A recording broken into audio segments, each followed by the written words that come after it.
Well, it says that everybody loves a bad boy, and I guess the German firms decided that was the case too, because they loved their bad boys, Max and Moritz, from the popular children's books of the mid-1800s, really. I mean, it had been decades that these books had been popular, and around the beginning of the 1900s, they decided to create dolls that would represent these two, well, there's no other word for it, two little bratty boys.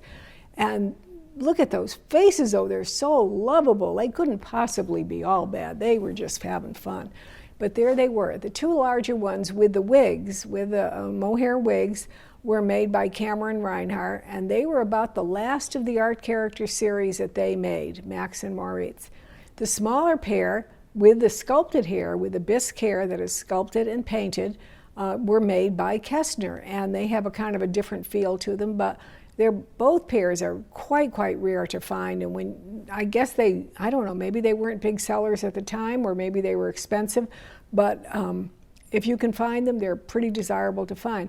Now, so popular with these little kids that they even made them in tiny size. Like you can see the little boy standing in front of the rabbit is, what, about 4 inches tall, and that's little Moritz, done also by Kestner with the same kind of model as the bigger version.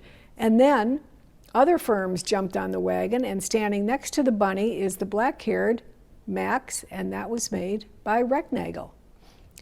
While we're up on that shelf, I wanted to point out to you two of the Schoenhut character dolls that we have coming up in the Saying Goodbye, Coming Home event, because they are so totally original. The original wigs, the original painting, wonderful sculpting and of their facial features, and with that great, beautiful painting that you find on them.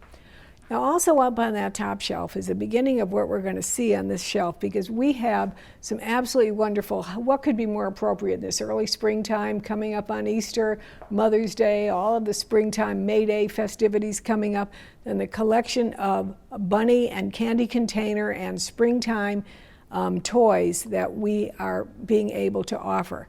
And here we have this wonderful boy being pulled in a cart by you kind of might say he's an oversized bunny, but what the heck, it's a toy, so they can do it that way. And that's just absolutely wonderful piece. When we move down onto the next table, a boy standing in the Tyrolean costume with his wonderful embroidered suspenders is a rare model by Gebruder Heubach, and he's standing in front of, and I'm going to skip over there and show you, I'm going to get in the way of the camera and show you that Uncle Sam is standing, has a bunny with a removable paper mache head. He was a candy container. Now, Uncle Sam is carrying a flag with 48 stars. And I have to say, I was diligent in my research, which also I was wasting time because I was tired. And I said, okay, 48 flags. Did somebody replace that flag? Could that flag be original? Is that possible? So I'm posing the question to you, when was there an American flag with 48 stars? Who can answer that? Okay, I'll tell you, 1912. That is when we had 48 states, and there would be a flag with 48 stars. So Mr. United Sam is correct in what he's doing. On the bottom we have, I'm going to hold her up for you, very beautiful. I told you we have gorgeous French bébés in this auction, and this is an absolute gem of an early FG bébé in her original dress, and with the early kid body and bisque hands that is so desirable to find. And look at her tiny size, she's wonderful. Okay, I just put her there as a little tease because I haven't focused on French dolls in this one. We have another great candy container here. I'm going to hold it up and show you, because he is a chauffeur with his spectacles. All right, and check it out. Candy container torso. Very great piece. The auction is full of wonderful early German toys like these hand wind toys, some of them musical, some of them mechanical. Here we have 4 bisque children on their swings. I'm not going to do it right now, so I just wanted you to see it. There is another example of a glass-eyed googly that is very, very reminiscent to me of Mr. Max or Moritz. I'm not sure which one, but he is a googly and he's all original. And in case you were looking for something else different, look at her. I love this doll. On her original wooden skis, all original knit costume, she is absolutely wonderful. Some of the dolls in here you may recognize because they are from the final collection of Luann Goulasarian, who was a client of Theriault's for many, many years, a well-known presence at our California auctions. And we sold them in 3 different parts now, and this is kind of the final pieces from her collection. Here is this wonderful Cameron Reinhardt 112 in his original Scottish costume.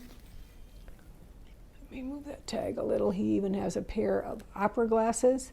He has his wonderful stockings and shoes, and everything about him is absolutely proper.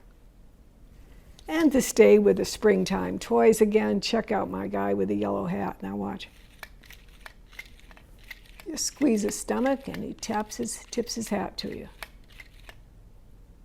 Great paper mache toy.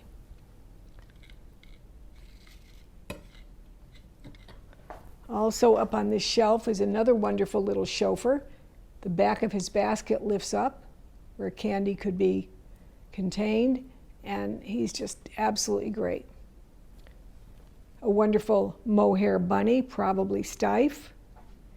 Our cover girl in the catalog. Our cover girl, let me turn her a little bit so you can see her. She is so stunning. She is the Simon & Halbig 111 series. Extremely rare to find and never, never in this all original condition.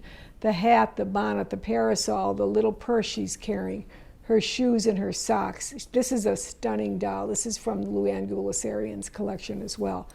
Very, very wonderful. I love these dolls. They show up so seldom.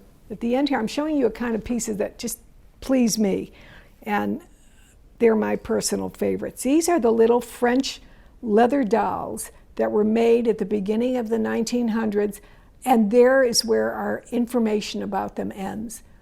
Where everyone that keeps on a search, and I have contacted so many people that I thought should know about these dolls, and no one has any definitive information. Some people have conjectured that when there were many of the Eastern Europeans that were coming to Paris after World War I, and they engaged in making dolls to try to support themselves, that they may have come out of that venue, but we don't know. And this is just an absolutely perfect, perfect little pair. I just love these dolls. Let me see if I can take his bonnet off carefully. I would like to show you the way the hair is made, for example.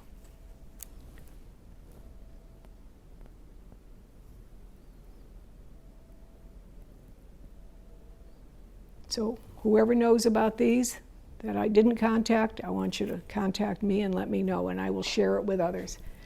And behind them, oh, one of my favorite pieces in the whole auction. This was bought at our collection auction we had of the Margaret Hartshorn collection in 2010. And this is a Baltimore chair. This is when you look for early miniature doll furniture that really is early, that really is perfect, this is the example. Look at the seat. Look at the painting on that chair. This is absolutely extraordinary. And I wanted to show you because, again, when I have it in the catalog, you can't really get a concept of the size, but a truly fine piece of workmanship.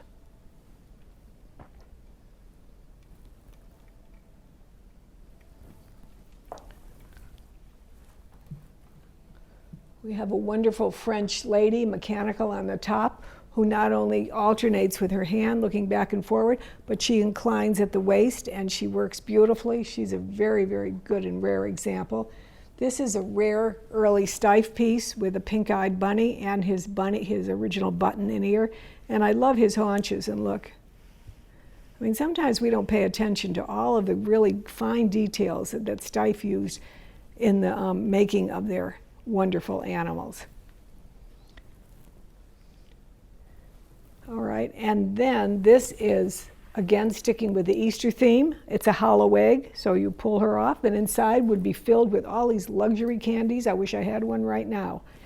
And speaking of candy containers, we have a wonderful little boy on a bunny.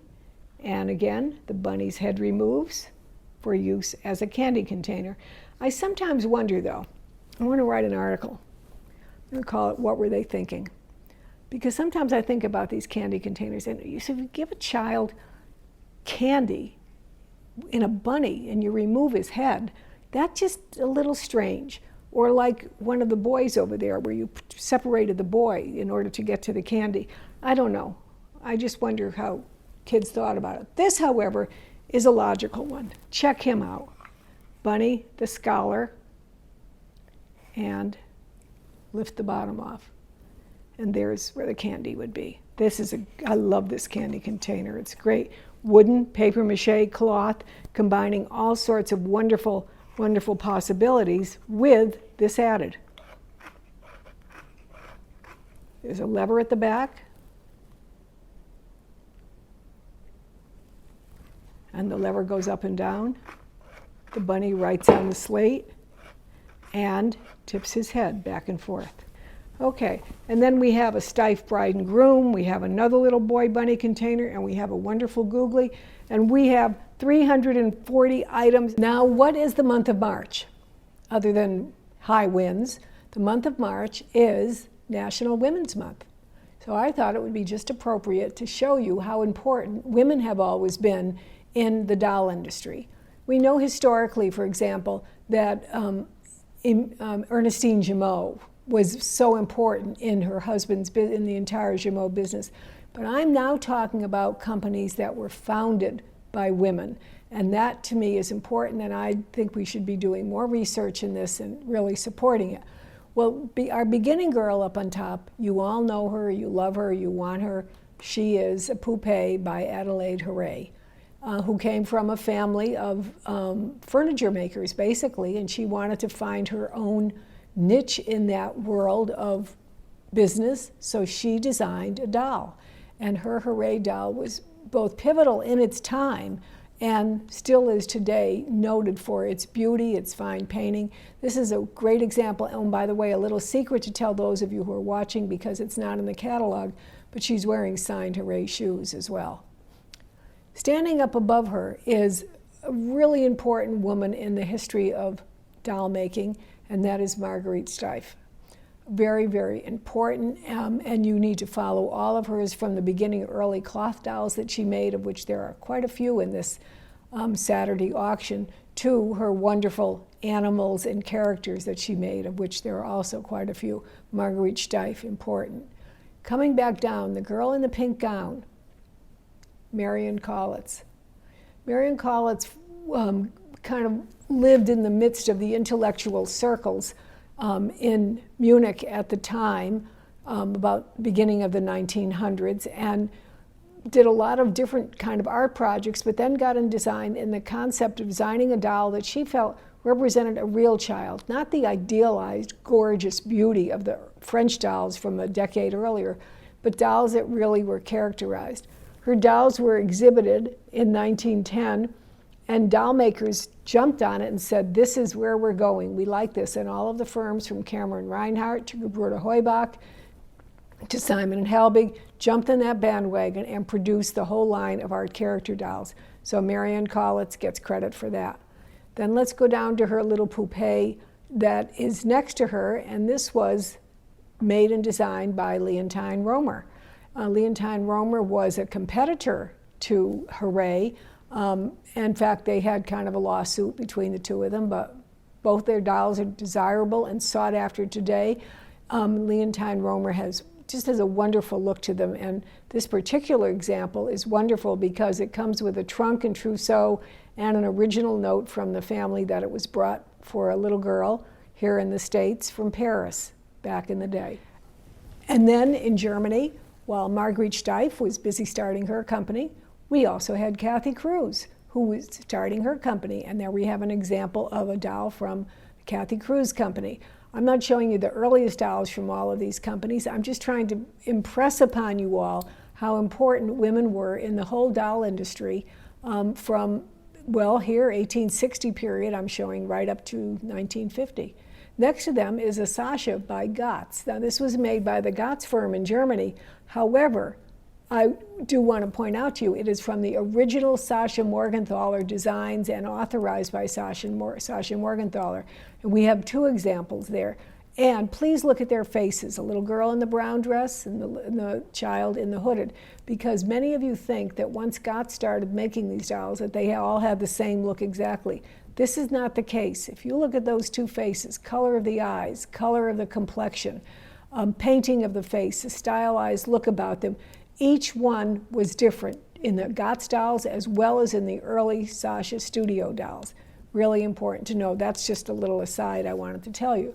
Next coming up, we have a statue by Helen Jensen, an American artist from the whole movement of the women doll artists of the 1920s. And wow, somebody needs to do a book on this, folks. You got to get with it, because she was a very, very respected artist, aside from designing a doll, and has statuary in parks throughout California. And this is her statuary of the child named Gladdy. And standing next to the statue is Gladdy the doll. Very, very important piece of American work by a woman doll maker. Standing then, we have Dee-Wee Cochran, again, an American doll maker whose dolls were originally made by herself in her studio, made of a latex composition. She did some that were like more of a quantity line, and that particular doll would be an example. That's Cindy, always wearing that particular little gray uniform. But she also made a lot of one-of-a-kind dolls for people who would commission her, and then went on and did design dolls of composition for the F&B company, the whole American Children's series. So an important woman in American doll design. Standing next to her in the purple, Marion Collins, the Atlanta Boardwalk, 1920s, a very, very significant American doll maker, and important. The dolls are very unique. They're very instantly recognizable if you see one. You know it was made by her. Always quality, finest painting of them. The wigs were stitched on. I mean, they're just incredible dolls. And then finally, Ruthie the Rabbit. Ruthie the Rabbit from Madame Alexander Posy Pet series. It's the only Alexander I have in this auction, so I had to offer you Ruthie the Rabbit. But I have to tell you, it is so important that this company is recognized more and more at their 100th anniversary.